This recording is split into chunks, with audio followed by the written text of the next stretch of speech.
Buenas noches, señoras y señores. Vamos a abordar esta semana en Encantados de Cuidarte un tema que no es la primera vez que tratamos en este programa. Vamos a hablar del colon, de los problemas del colon, del cáncer de colon.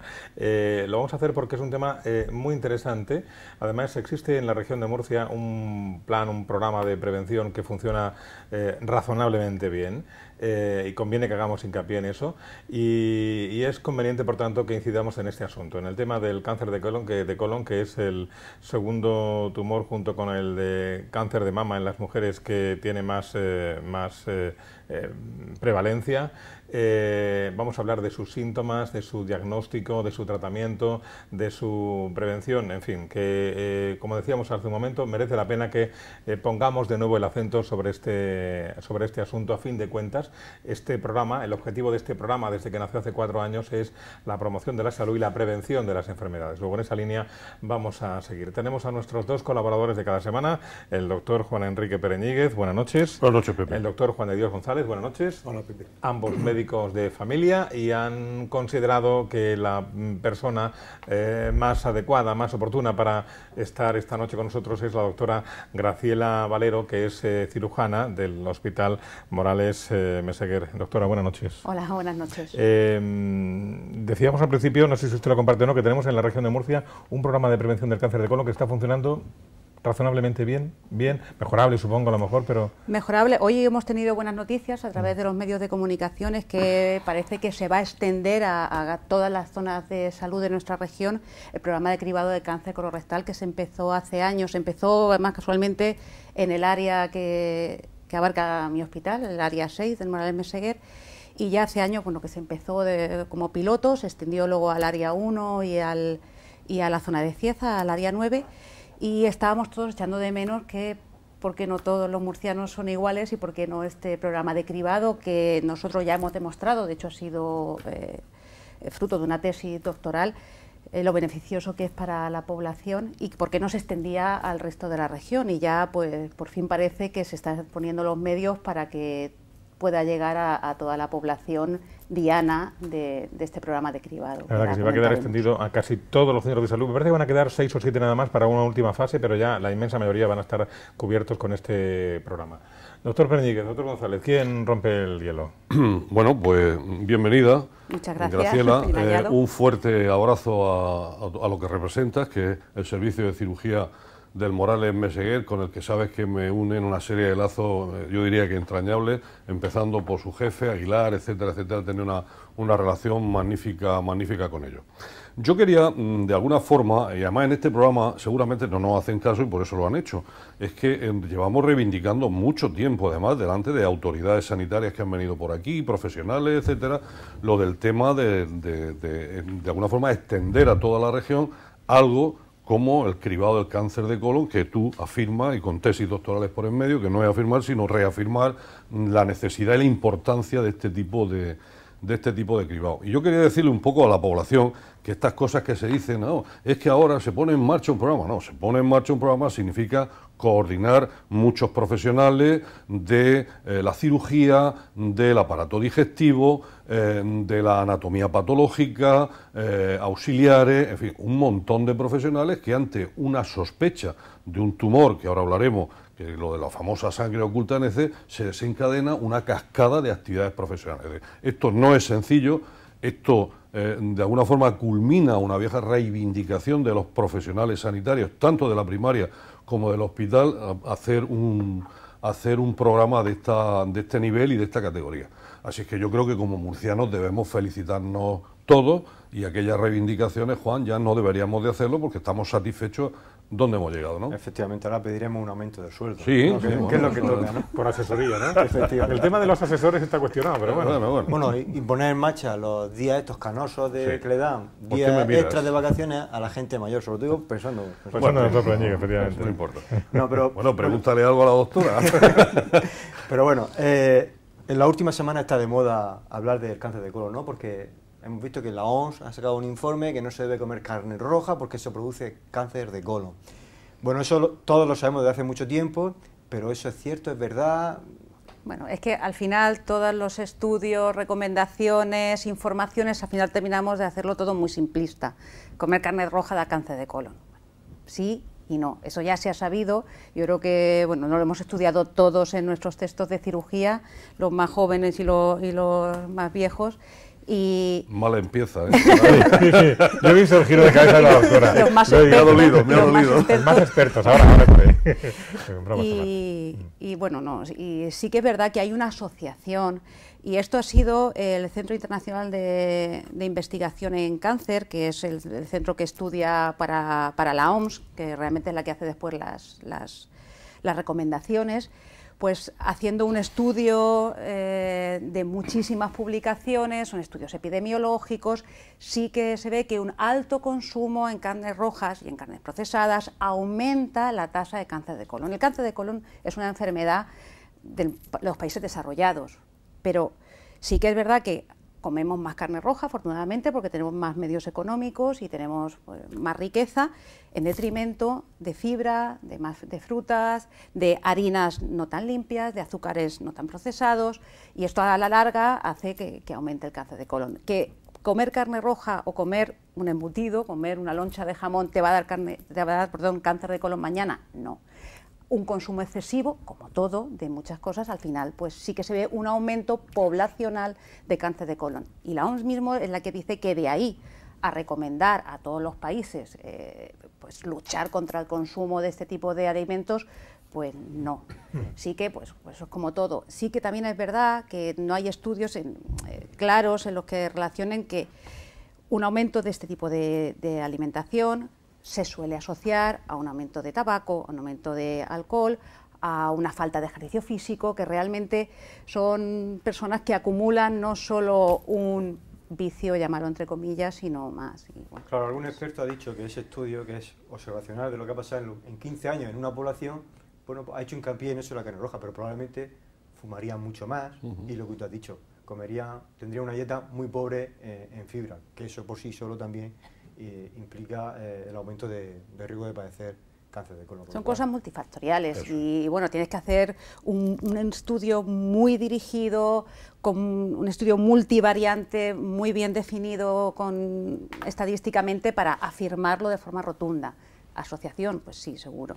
Lo que está claro es que el cáncer de colon en las últimas 2 décadas pues ha sufrido un importante aumento, las prevalencias son mayores, y da la casualidad de que tenemos la posibilidad de acceder a las pruebas de screening de la población para hacer un diagnóstico precoz de este tipo de tumores. Quiero que hables de la sangre oculta en heces y decir un dato, ¿no? Y es el área que yo domino, que es el área 1.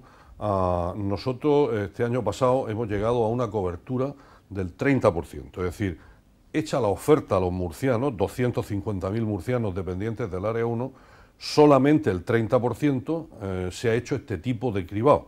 Entonces, quiero, aparte de que hablemos, de lanzar una voz de alarma, porque es verdad, y se localizan tumores, y se solucionan bien. Entonces, ¿por qué vamos tan poco? Lo mismo que con la gripe dichosa. No nos creemos lo de la gripe, no nos creemos lo del cáncer de colon, estamos siempre metiéndonos con las autoridades, que eso está bien, pero bueno, que de alguna forma tiene que haber una cierta responsabilidad por parte del ciudadano ante una prueba tan sencilla como esta. Dicho esto, pues quiero que nos hables, si te parece, del tema de la sangre oculta en heces, cómo se hace, cómo se debe acceder, en qué edades, etcétera, etcétera. De los síntomas, vaya. No de los síntomas, no, estamos hablando del procedimiento del cribado. Es cribado. ¿Cómo se hace el cribado? Vale, ¿Cuándo bien, empieza? sin síntomas. Bien. Síntoma cribado es detectar una enfermedad antes de que aparezcan síntomas, Bien. antes de que yo note algo que me haga ir Eso al es. médico o que me haga comentárselo a alguien. Y entonces ahí está el éxito, sobre todo en estas enfermedades donde si yo las diagnostico antes voy a tener mucho mejores resultados y que tienen una historia de la enfermedad pues larga que me va a permitir hacer tratamientos mucho más exitosos y mucho mejores y con mejores resultados. Entonces, bueno, lo primero, pues es muy triste que la respuesta de la población sea tan pequeña, que muchas veces la gente le llega el sobre, ya no sé si por desconocimiento, por pensar que es una prueba que puede ser desagradable, por pensar que si no lo sé, a lo mejor no lo tengo, que eso también pasa, pues yo me pongo una venda, no me hago la prueba y a lo mejor, como no me la hago, no me va a salir. No tengo. No, eso es verdad, es muy Ojos típico. que no ven. Es una pena que estamos intentando que este cribado se extienda a la población y que mucha gente que ya lo tiene, de hecho, pues reciba la carta, la deje en un cajón, la rompa y la tire a la basura. Es muy triste. Realmente el test de sangre oculta NC es muy sencillo. Hay que tomar, bueno, lo primero está indicado en personas entre los 50 a los 69, 70 años, entonces se les llegará una carta a casa sin que ellos tengan que hacer nada, y en esa carta, según en qué zona, según a qué centro de salud corresponda, está organizado de una forma u otra que yo tampoco la controlo muy bien, pero tienen que ir a recoger o bien a su farmacia o a su centro de salud. Así es. Cada zona pues viene recomendado en la carta un kit en el que tienen que tomar simplemente una muestra de sus heces, no es cogerla todas las heces, no es meterlas en un tarro, no es nada que pueda ser desagradable para la persona, sino simplemente una tira reactiva, pues introducirla en las heces con un papel secante, un sistema, guardarlo y volver a dejarlo bien en su farmacia o en su centro de salud. Es vamos a poner, no es que sea más agradable, pero no es tan desagradable como puede resultar, no sé, una mamografía, que no digo que no haya que hacerlas, todo lo contrario, hay que hacerlas, pero que sí que hay otros test, sobre todo para mujeres, para el cribado de la citología de cervix o la mamografía, que puede ser incluso un poco más molesto de realizar. Esto es, lo haces en casa, no tienes que ir a ningún sitio y no cuesta nada. Si sale positivo, te llaman desde el hospital, acudes a una consulta, te informan que tu test de sangre oculta en heces es positivo. No significa que uno tenga un cáncer, significa que algo en su tubo digestivo ha sangrado. Un divertículo, un pólipo, una angiodisplasia, una colitis, una irritación, 40 cosas, o un cáncer, ¿vale?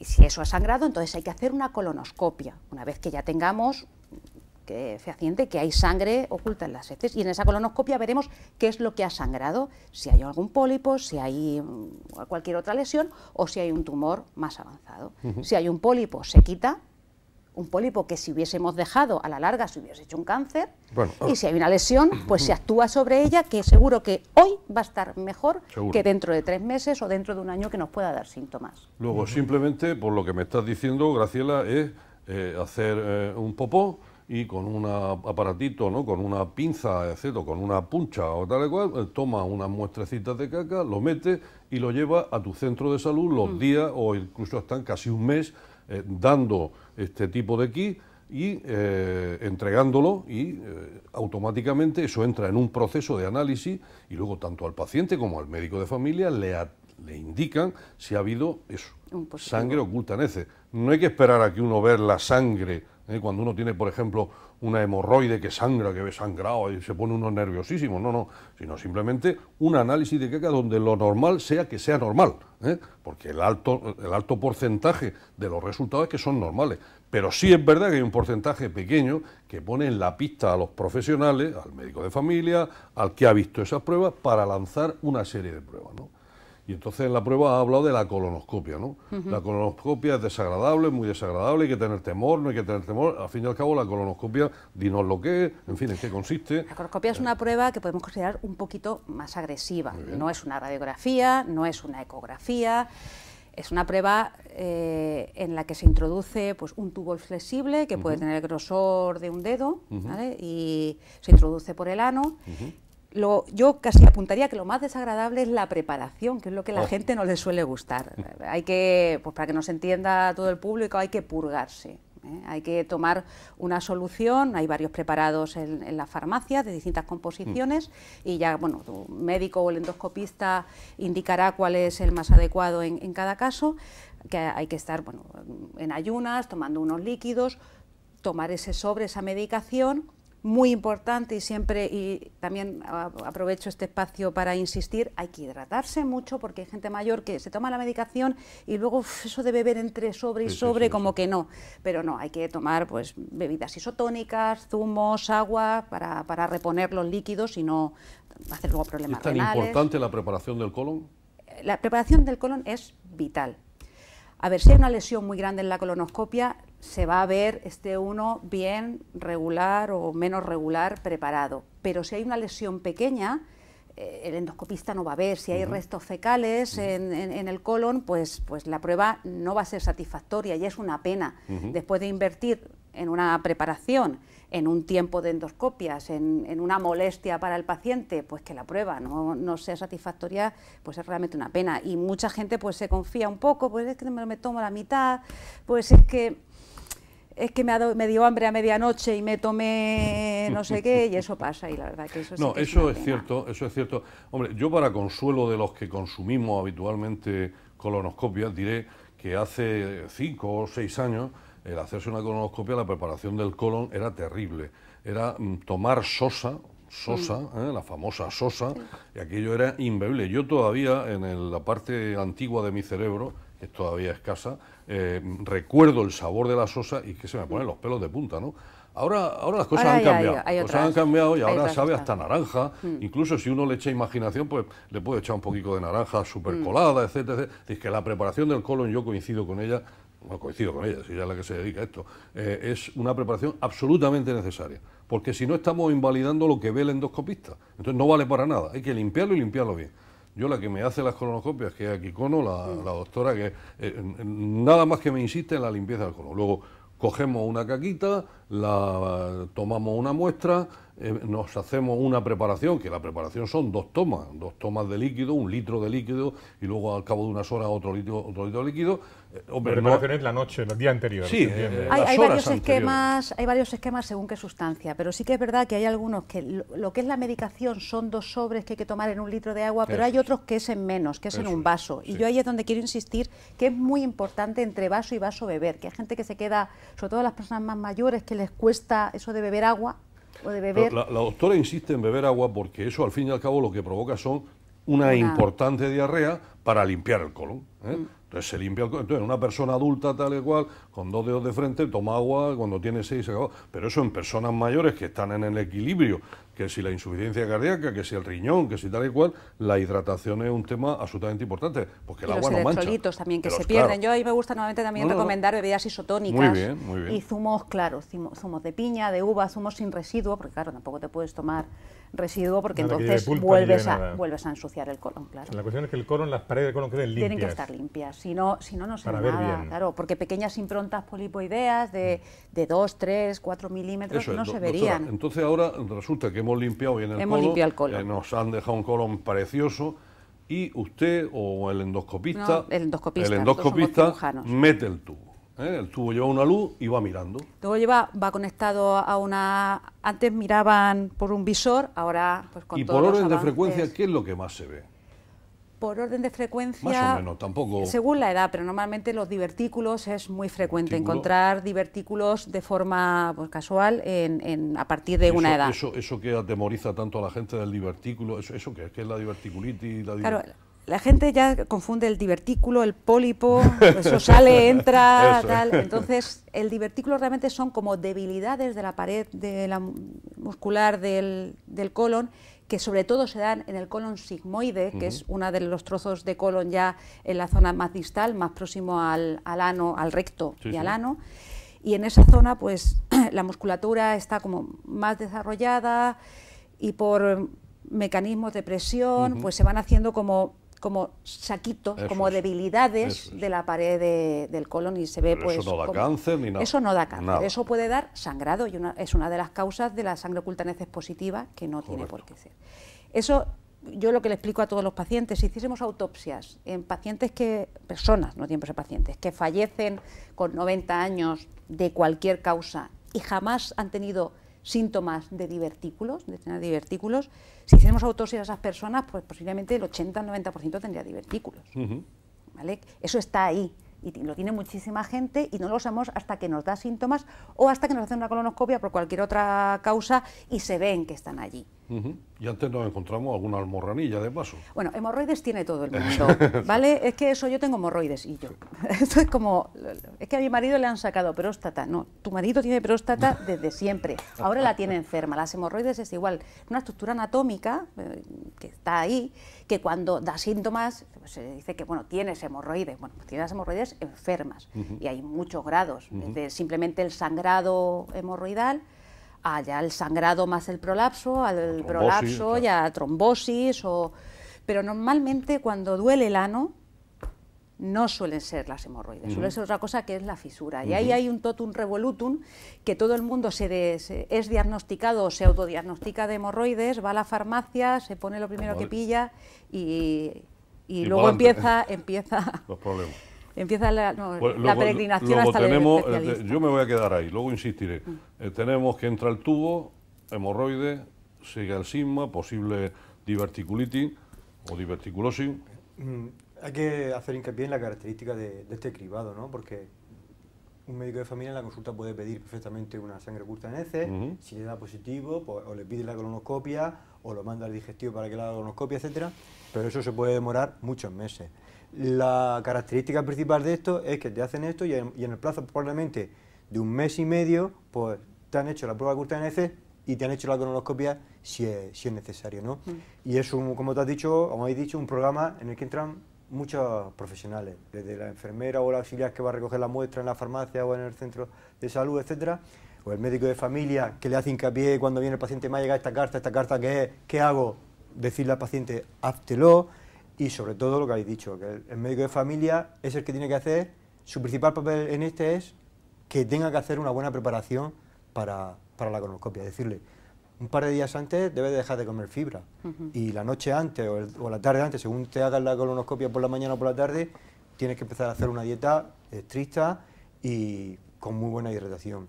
Pero mi pregunta es, yo me hago bueno, yo no, que todavía me faltan muchos años, pero el doctor Pereñigue, yo me hago el cribado y me sale negativo, ¿cuándo me lo tengo que volver a repetir? Te mandarán una carta de nuevo, ¿vale? Eso una vez que entras en el...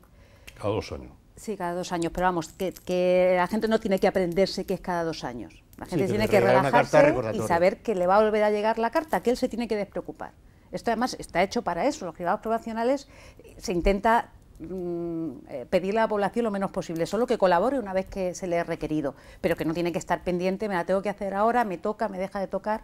Y de hecho, si es positivo y hay algún pólipo que se reseca y tal en la colonoscopia, también entra en otra rueda, en otro programa, en el que se le va citando de forma regular para repetir las pruebas según proceda. Que no tiene que estar pendiente de decir, me ha salido un pólipo y, bueno, que yo tengo que estar pendiente que dentro de 1 año o 2 años me lo tengo que hacer, tengo que ir a mi médico a que me mande. No, que entra en un circuito en el que dentro de 1 año o 2 años le van a llamar por teléfono, le van a mandar una carta diciéndole, tiene usted cita a tal día, a tal hora para hacerse otra nueva colonoscopia, porque el que ya ha tenido un pólipo y demás, ya ese no entra en el cribado de hacer primero recoger la sangre oculta en heces, sino que va directamente a repetirse la colonoscopia.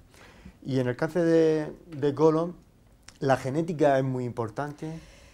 Sobre todo, háblanos del síndrome ese de los pólipos, múltiples pólipos en determinadas familias. La mayor parte del cáncer de colon hay que decir que es esporádico, de momento. Y luego hay un 5% que es hereditario, que no genético, como dicen los genetistas. Todos los cánceres son genéticos porque vienen de los genes. No, es hereditario. Una enfermedad hereditaria es que se pasa de padres a hijos. Entonces hay más síndromes, pero vamos a hablar de 2 síndromes como más frecuentes y más importantes, dentro de que no son muy frecuentes. Uno es el síndrome de Lynch, que es el cáncer colorectal hereditario no polipósico, que es una enfermedad autosómica dominante, es decir, si tengo el gen voy a tener la enfermedad y tengo un 50% de posibilidades de que mis hijos tengan la enfermedad, de cualquiera de mis hijos. Y uno de mis padres la tiene. Eso significa que sea autosómico dominante. Bien, esta enfermedad tiene un 90% de penetrancia, es decir, si yo tengo el gen y tengo la enfermedad, con un 90% voy a tener un cáncer de colon, casi siempre en el lado derecho, o más hacia el lado derecho, y se asocia a otros tumores menos frecuentes, cáncer gástrico, de duodeno, tumores cerebrales, etc. Pero vamos, sobre todo cáncer de colon. ¿Qué pasa? Que normalmente ese cáncer suele aparecer antes de los 50 años o alrededor de los 50 años. Son tumores que aparecen de forma precoz o antes que en la población normal, que habitualmente la edad media está en torno a los 65, 66 años habitualmente. Sin embargo, en el síndrome de Lynch da alrededor de los 50 años. Cuando a nosotros nos llega un paciente con cáncer de colon con 45, 52 y sobre todo en el lado derecho, aunque a todos los pacientes se lo preguntamos, a estos pues con todavía más interés si tienen antecedentes familiares y hacemos un árbol genealógico. sea o no sea, en esa pieza, en ese tumor que hemos quitado, vamos a hacer estudio de expresión de genes, que eso se hace por el mismo patólogo en el hospital. Si esa expresión de genes nos sale que hay ausencia de expresión, cogemos sangre de ese paciente y se envía al Centro de Bioquímica y Genética Clínica, que está situado en La Risaca, y se estudia si el paciente es portador del síndrome de Lynch. Si el paciente es portador del síndrome de Lynch, enfermo, portador, tiene el gen alterado, lo que hacemos es estudiar a todos los familiares de primer grado, esto es, hermanos, padres e hijos. Si un hermano está afecto, entonces estudiaremos a los hijos de ese hermano. Si ese hermano no es afecto, los hijos no lo van a ser. Entonces se va digamos, ampliando el árbol genealógico de primer en primer grado.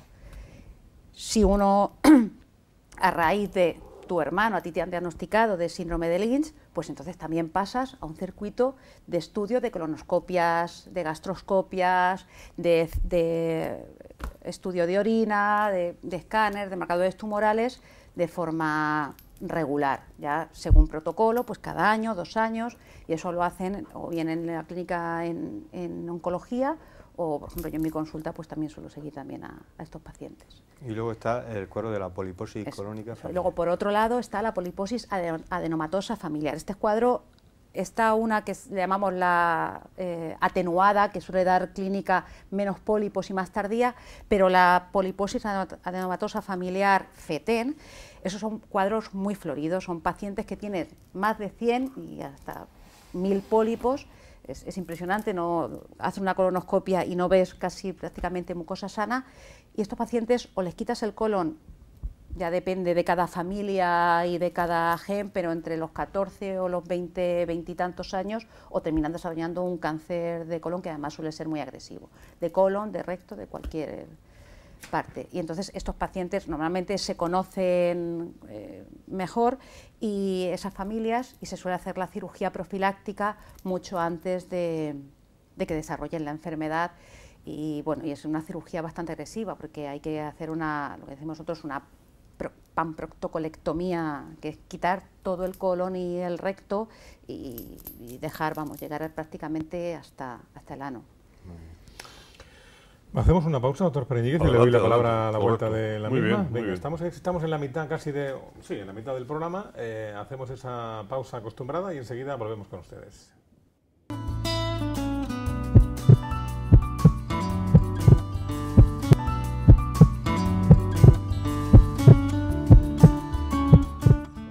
Encantados de cuidarte esta semana hablando del colon con nuestros colaboradores de cada programa, de cada semana, los doctores Pereñíguez y González, y hoy con la doctora Graciela Valero, que es cirujana del Hospital Morales Meseguer, y que además nos está dando una explicación pormenorizada y además clarita, que es lo que más le agradecemos a los invitados que vienen al programa, es que les entendamos, ¿no?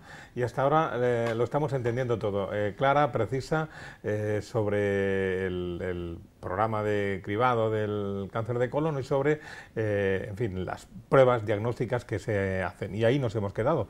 Doctor Pereñíguez. Sí, después de tener ya una idea bastante clara de por dónde nos movemos, es decir, por el interior del colon, y estamos tomando decisiones en un sentido o en otro, yo quisiera hacer de nuevo una referencia a los programas que se llevan en la región de Murcia a la hora de hacer promoción, sobre todo prevención, ¿no?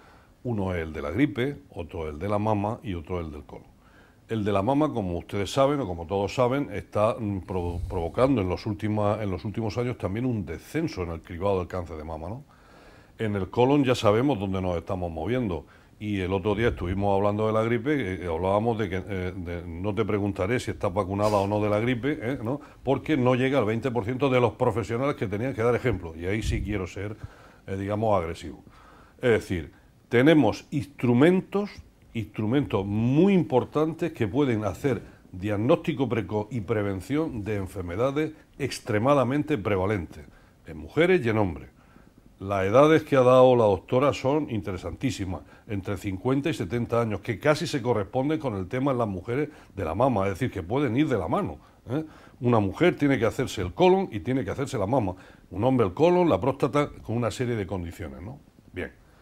yo quería llevar un hilo argumental subiendo por el colon, ¿no? Aquella película de la cápsula que iba viendo por el corazón, iba viendo los leucocitos, iba viendo las válvulas mitral, la aórtica, etcétera, etcétera.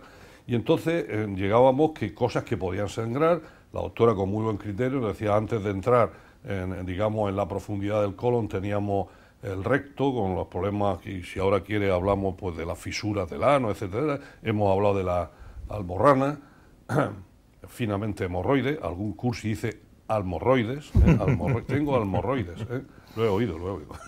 Bien, hemos llegado al colon me refiero al divertículo, diverticulitis, el divertículo normal, y luego eso tiene una serie de complicaciones, hasta llegar, antes de llegar al cáncer, yo quería que hiciéramos un pequeño repaso, aunque tú lo has apuntado bien, sobre todo en la adenomatosis múltiple, lo que conoce el vulgo normal por pólipo. ¿Qué es un pólipo en el colon? ¿Qué es? ¿Qué estructura es? ¿Cómo es? ¿Cómo es un pólipo? Realmente pólipo es más una imagen morfológica, es un crecimiento con forma polipoide, pues como llamaré una dos seta. tipos.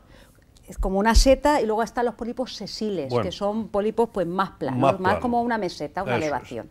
Pero realmente es un crecimiento fuera de lo que tiene que ser, de la mucosa normal, y eso es un pólipo. Y un pólipo puede estar formado, pues puede ser inflamatorio, hay que ponerle apellido, puede ser adenomatoso, puede ser tumoral. Eso es. Entonces, comúnmente le denominamos pólipo a lo que puede ser un pólipo hiperplásico o adenomatoso. Perfecto. Los adenomatosos son los que pueden terminar desarrollando un tumor, pero un pólipo realmente es un crecimiento. Lo que pasa es que para que la gente pues no se entienda, se le llama pólipo a muchas cosas, y además parece que la población entiende como el pólipo como una cosa benigna, un poco menos cosa. ¿Y todo pólipo hay que quitarlo, doctora? Pólipo, sí. Todo pólipo hay que quitarlo. Vamos, porque el endoscopista no tiene un microscopio en su endoscopio, ¿vale? Entonces, hombre, tienen muchísima experiencia y cada vez tenemos endoscopistas con una calidad y una preparación fantástica, pero te pueden decir, he quitado un pólipo que tiene más aspecto hiperplásico, este es adenomatoso, más aspecto velloso. Ellos lo saben perfectamente, pero el auditor, el que nos va a dar realmente la información de que está compuesto ese pólipo, es el patólogo. El patólogo, una vez que lo examina. De hecho, bueno, pues muchas veces uno que nos parece que el pólipo tiene aspecto feo, luego no es tan feo, y otro que no parece tal, luego sí. Y aparte, no solo hay pólipos adenomatosos o hiperplásicos en el colon, también tenemos tumores carcinoides y otro tipo de tumores mucho menos frecuentes, pero que también pueden originarse en la mucosa del colon. ¿Y si esos pólipos los dejamos evolucionar? Muchos no llegan a nada, pero los adenomatosos y los adenovellosos, pues muchos terminan desarrollando un cáncer. Un cáncer no aparece de la noche a la mañana por arte de magia, ¡pum!, aparece un cáncer, aparece un pólipo, y ese pólipo va sufriendo transformaciones y no pasa de bueno buenísimo a malo malísimo tampoco en un día, va sufriendo transformaciones y degenerando y haciéndose maligno, invasivo, y dentro de invasivo pues tenemos distintos estadios. ¿Y qué síntomas tiene un cáncer de colon? Digamos, en una fase, por lo que tú estás diciendo, ya avanzada, ¿no? Aquí tenemos que hablar un poco por geografía del colon. El colon mide, ya depende de las personas, pues 1,5 metros de longitud, y nosotros vamos llamándole de forma distinta. No hay ninguna línea divisoria clara que nos diga este es el colon tal y este es el colon otro, pero sí que el colon se inicia al finalizar el intestino delgado. Esa zona la llamamos el ciego, digamos, es la parte que está más lejos del ano, ¿vale?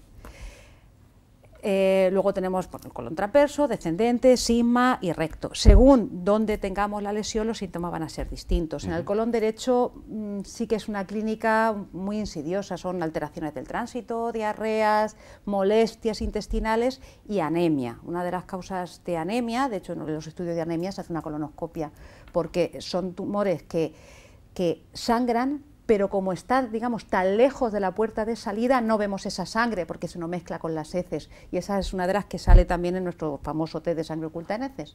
Pero bueno, pacientes ya con anemia establecida, pues una de las técnicas que se hace es una colonoscopia, y ya conforme el tumor se va apareciendo más cerca del ano, más cerca de la puerta de salida, ya ese sangrado que nos puede dar sí que hace que no llega a digerirse, no llega a mezclarse con las heces, y podemos ver la sangre más o menos fresca junto con la defecación o en algún caso un sangrado sin relación con la defecación.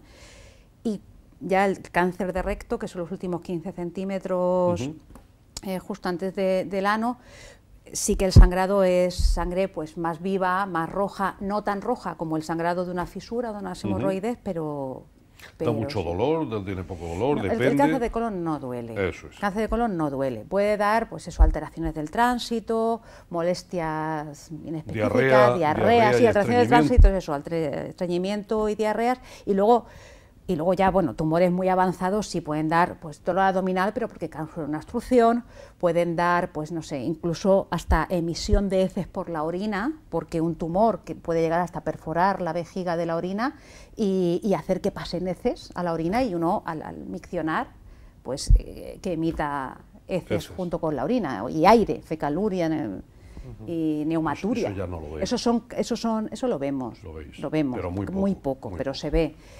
Pero ya son más. Entonces, normalmente es la rectorragia, la alteración del tránsito, y luego en el recto, que el recto es un porcentaje no desdeñable de cáncer colorectal, en torno a un 40%, 50%, según lo que consideremos recto, sin más recto, es el tenesmo, que eso cuando los pacientes no lo suelen referir de forma primaria, pero cuando tú les preguntas, te dicen, pues sí, y es que hago de vientre, termino, pero como que no me quedo a gusto, como que noto que tengo ganas de ir otra vez. Voy otra vez, pero es que no sale nada. Pero no me he quedado satisfecho con la defecación. Y eso es porque, claro, el tumor está ocupando espacio y el organismo lo interpreta como que son heces que todavía no se han vaciado y es realmente el tumor que está ocupando esto. Y aquí sí que quiero hacer un inciso, y es que ya no sé si decir el 30% o un porcentaje muy alto del cáncer de colon es el recto, y un porcentaje muy alto de cáncer de recto, con esta prueba diagnóstica, se diagnostica muy fácilmente. No me señale usted, doctora. Que es un tacto rectal. No me señale. O sea, este instrumento, aparte de la colonoscopia y de tal, yo creo que lo tendríamos que utilizar todos los médicos, todos los profesionales, porque ante una rectorragia, un tacto rectal nos va a diagnosticar muchos cánceres de recto. Y luego seguiremos con el resto de historias y de pruebas, pero muy interesante. Tenemos una herramienta diagnóstica en nuestra mano de primer nivel. Con un guante y un poquito de vaselina podemos diagnosticar mucho. Entonces, Graciela, tenemos un paciente que nos dice, he defecado y he ido al baño y he echado sangre. Le hacemos un tacto rectal y vemos que tiene una fisura anal. ¿Nos conformamos con que hemos visto la fisura anal y punto, o le pedimos una colonoscopia? Pero eso de la fisura anal, ¿qué es? ¿Como una herida? ¿Qué es eso? ¿Qué es eso? Una fisura anal... Es que, claro, lo damos por hecho. Lo damos por hecho, no.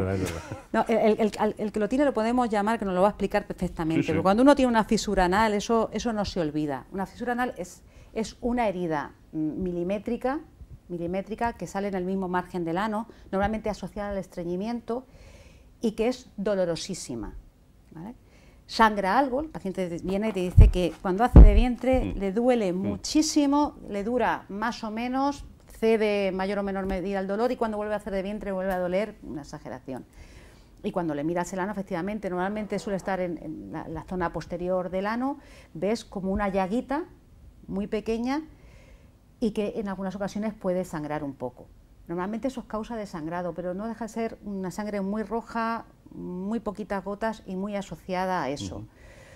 En un chico joven, una persona sin más, con una fisura clarísima, bueno, pues dolor, sin más antecedentes, dolor agudo, hiriente, como lo describen como si estuviesen desgarrando con una punta de algo agudo ahí en el ano, junto con la defecación. Y normalmente se asocia a estreñimiento. Claro, y además uno va estreñido y como le duele, dice, bueno, pues yo retraso la defecación para dentro de un rato, que ahora me va a doler. Dentro de un rato las heces están más secas y te duele no 8, te duele 10. Y bueno, es un círculo vicioso que hay que cortar con una medicación bien llevada. Pero bueno, a lo que íbamos, depende. Si hacemos un tacto rectal con una fisura, el paciente se va a acordar, va a producir mucho dolor, se va a acordar de ti, pero bueno, habría que hacerlo. Ya depende de si es una fisura muy clara, tratamos la fisura, sigue sangrando, la sangre como es, si son 2 gotas, una fisura no suele sangrar, sangra muy poquito, son gotas, hay que preguntarle al paciente, porque cuando cae al agua, esto es como si yo echo una gota de tinta en un vaso de agua, parece que tengo un vaso de tinta, y no, claro, en el váter es muy escandalosa la sangre, y luego si es sangre muy aguda, y ante la mínima hay que hacer una colonoscopia. Y ya que estamos cerca del ano, hay una patología muy frecuente en las personas con vello, que sudan, etcétera, etcétera, que son los quistes, los pinonidales.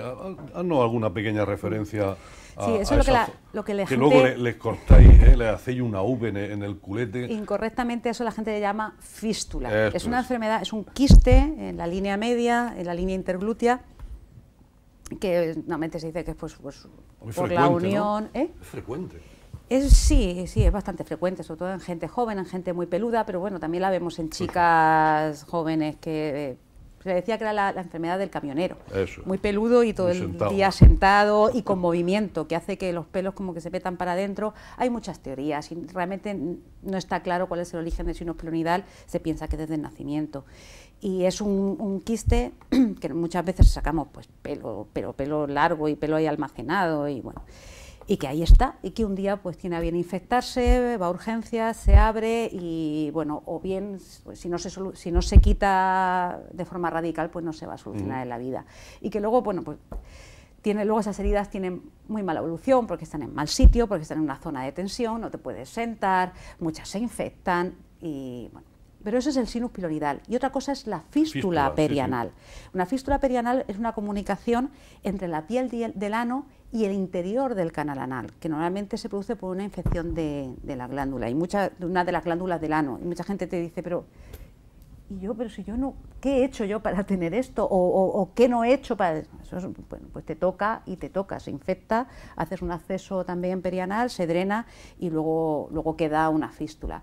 Y eso ya es otro cantar, ya es otro cantar. Sí. Porque igual que el sinus pilonidal, pues puede ser más o menos follonero de curar, de la herida, de tal...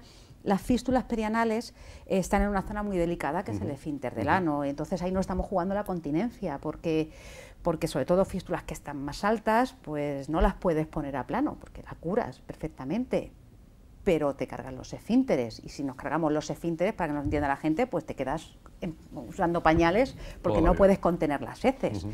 Entonces ya una vez que no podemos hacer esa cirugía tan sencilla en la que curamos todas las fístulas y nos metemos en otras técnicas, pues ya ahí tenemos un mare magnum de técnicas que nosotros, en lo que le digo a todo el mundo, en los congresos nuestros de coloproctología que tenemos de forma anual, en prime time, el jueves a las 11 de la mañana, siempre hay una mesa de fístulas que parece que te van a dar la solución y la panacea, y efectivamente el que el año pasado vino a decirte tengo una técnica nueva, este año te viene a decir que no iba tan bien como yo pensaba, y tenemos un porcentaje de curación del 50-60%, porque muchas vuelven a salir, y vuelven a salir pues porque tenemos que respetar el esfínter y curar la fístula, y eso muchas veces es difícil. Y preferimos siempre operar de fístula, yo se lo decimos a los pacientes, yo prefiero operarte 40 veces que no dejarte incontinente. Está claro.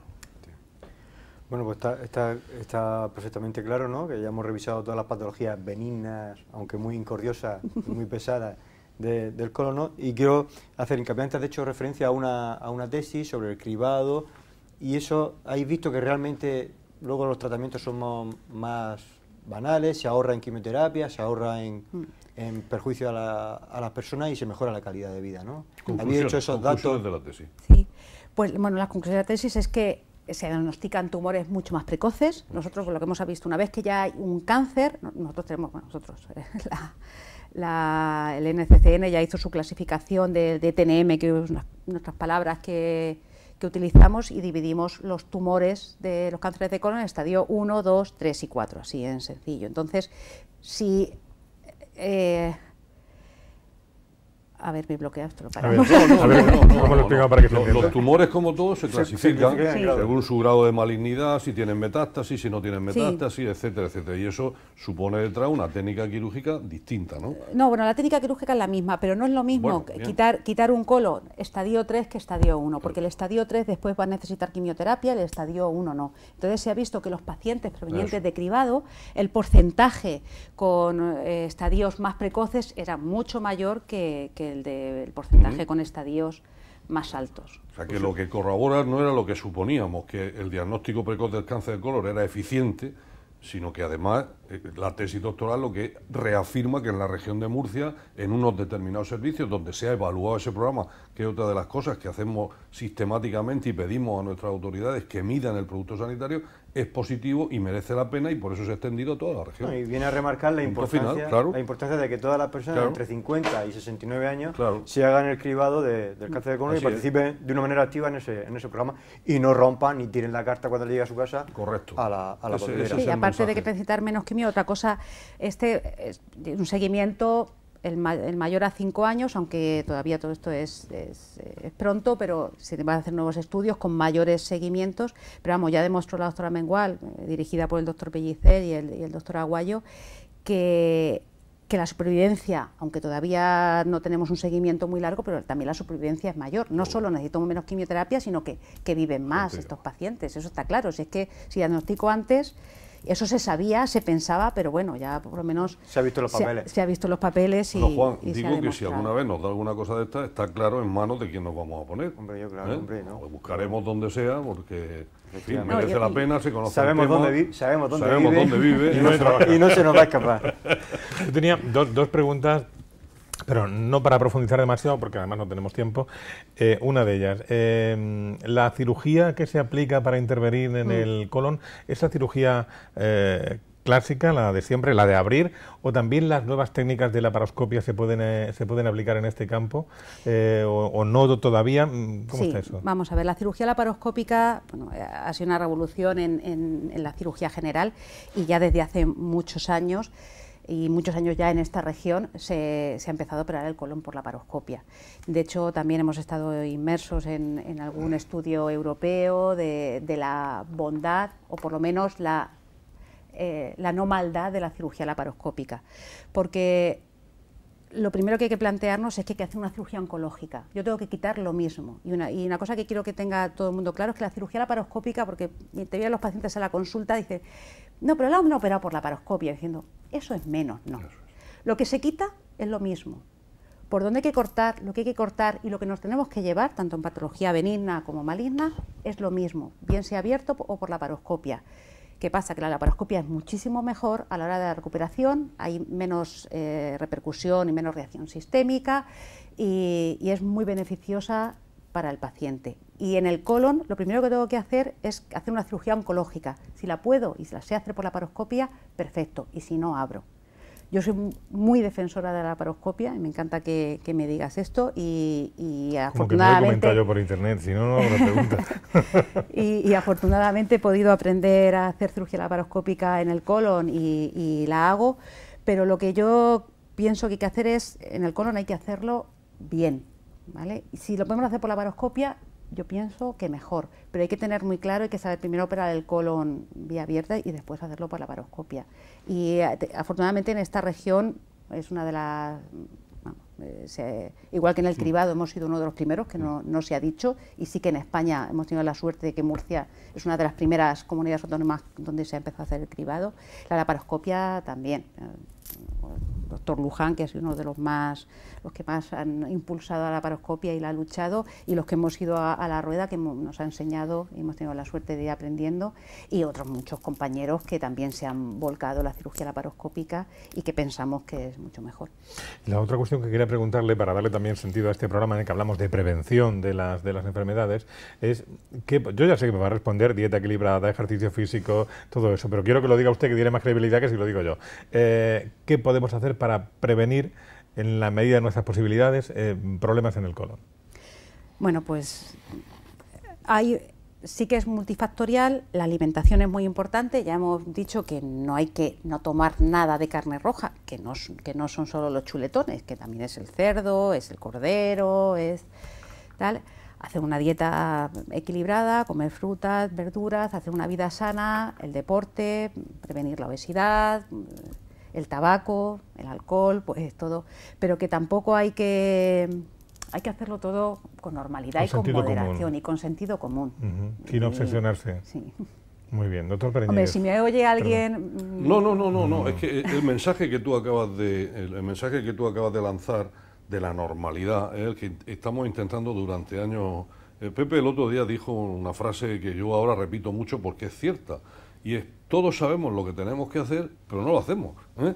O sea, lo que está claro es que uno no puede alimentarse todos los días de 2 chuletones y todos los días con hamburguesas, ¿no? Pues tiene que haber un equilibrio entre la fruta, la verdura, el espárrago, en fin, tiene que haber un equilibrio. Lo mismo que a la hora, ¿cómo vamos a evitar una copa de vino si nos gusta? Una copa de vino, 3 litros de vino, pues no. Es decir, el equilibrio en este sentido, ¿no? Yo quería insistir, porque esto y el ejercicio sí. Es que estamos subidos en el coche y no nos bajamos. Hace 2 semanas estuvo aquí un profesor de educación física hablando de los 10.000 pasos que hay que andar al día, etcétera. Totalmente de acuerdo, ¿no? Totalmente de acuerdo. Y yo quería efectivamente reconocer que en la región de Murcia el tema laparoscópico, magníficamente representado por ella, es una comunidad autónoma con un nivel técnico de altísimo nivel, un nivel muy bueno, y que hay que reconocer el esfuerzo que han hecho un montón de cirujanos a una técnica relativamente nueva, y efectivamente no es menos cirugía, esa es la gran cirugía, es que con una cirugía laparoscópica bien hecha el nivel de complicaciones que hay es pequeñísimo, en infecciones, en estancias hospitalarias, etcétera, etcétera. Yo, si tuviera que hacerme algo, preferiría que me hicieran una laparoscopia a que me abrieran, con perdón, la panza, así de claro, ¿no? Y luego un cierto temor a la gente, que es un mensaje que quiero transmitir, o tú mismo, o tú misma, es el tema de muchas veces el pánico del colon es hacer un ano. ¿No? Pero bueno, los anos se hacen cuando el cirujano entiende que tiene que hacerlo, y eso no significa muerte, no, todo lo contrario, es descargar, es solucionar muchos problemas, y luego en muchos casos al ano, ¿a qué te refieres? el ano contra el la ano altura, contra la bolsa, la bolsa que nos entienda. Me tocaba que la bolsa, así que todo el mundo entiende como la bolsa, ¿no? La bolsa en muchos casos es un alivio a un problema, etcétera, etcétera, y en muchos casos, como ella sabe mucho mejor que yo, eso se puede luego reintervenir y poner en su sitio, etcétera, etcétera. Bueno, siempre les explicamos, hay casos que se pueden, hay casos que los ponemos provisionales, y casos que por desgracia tienen que ser definitivos. Tienen que mantener, bueno. Pero lo que yo quiero transmitir es que cuando, esto lo vemos todos los días en la consulta, cuando te viene un paciente, tiene usted este problema, hay que operarlo, y todos, más que en qué estadio está el tumor, que es o cómo de gordo es el tumor, que no se lo van a decir, te preguntan por la bolsa. Crea muchísima ansiedad, pero yo tengo que decir a la gente que le pueda pasar en algún momento que la experiencia me dice que nada más llegar o nada más decirle tal, se les hunde el mundo, pero que al mes de la cirugía les pregunta y dice: no, pues, hombre, nadie está contento con tenerla, eso no vayamos a equivocarnos. Pero dice, bueno, no, pero si es que no es para tanto. Yo tengo gente joven que no por enfermedad tumoral, sino por otras enfermedades del colon, tipo colitis ulcerosa, enfermedad de Crohn y tal, llevan bolsas definitivas o cuasi definitivas y viajan en avión, son ejecutivos de alto nivel y llevan su vida familiar, sexual normal, y de todo tipo y sin ningún problema. Afortunadamente tenemos enfermeros diostomías, tenemos enfermeros diostomías que controlan perfectamente todas las complicaciones y los problemas que puedan surgir, y las casas farmacéuticas nos han provisto de 1000 tipos de bolsas con carbón activado, con antiolor, antigases. Chicas jóvenes que se ponen sus enemas, se vacían, se ponen un tapón y se ponen un apósito y se ponen su vestido ajustadito para ir a su boda perfectamente y no pasa nada, y a su playa y a una piscina, y puedes hacer una vida normal mejor no tenerla, pero que ya no es me dejan una bolsa y me quedo metido en mi casa y soy un apestado de la sociedad. Que no causa limitaciones, vaya. Seguro que muchos que nos están oyendo han hablado hoy con alguien que lleva una bolsa y ni siquiera lo saben. Totalmente. Muy bien, pues yo creo que después de escuchar a la doctora Valero en un tema que generalmente nos preocupa, ¿no? Esto del tema del colon, del cáncer de colon, de tener que hacernos una colonoscopia, que si será desagradable, que si nos harán daño y tal, genera confianza escucharla y afronta uno este paso, si tenemos que darlo alguna vez, con mucha más tranquilidad. Doctora Graciela Valero, muy amable, muchísimas gracias. Muchas gracias a vosotros por invitarme y hasta otra ocasión. Un placer. Doctor Pereñíguez, doctor González, muchas gracias también. ¿Tenemos tema de la semana que viene o todavía no? Sí, hablaremos de enfermedades infecciosas con el doctor José Antonio Herrero Martínez del Hospital Virgen Universitario. Ha alcanzado la fama el ébola. ponerse el tema del en ébola. el cartel, aparte del ébola, en el cartel que se ha puesto para que la gente se vacune de la gripe. No sé si lo habéis visto con un termómetro en la boca. Sí. Neta. Sí, Está sí, espectacular, sí, hombre. sí, es verdad, sí que lo he visto, muy bien. Pues lo dicho, hasta la semana que viene, muchas gracias Muy bien. también. A ustedes también les agradecemos que nos hayan seguido y nos encontramos, si quieren, el martes que viene aquí en Encantados de Cuidarte. Hasta entonces.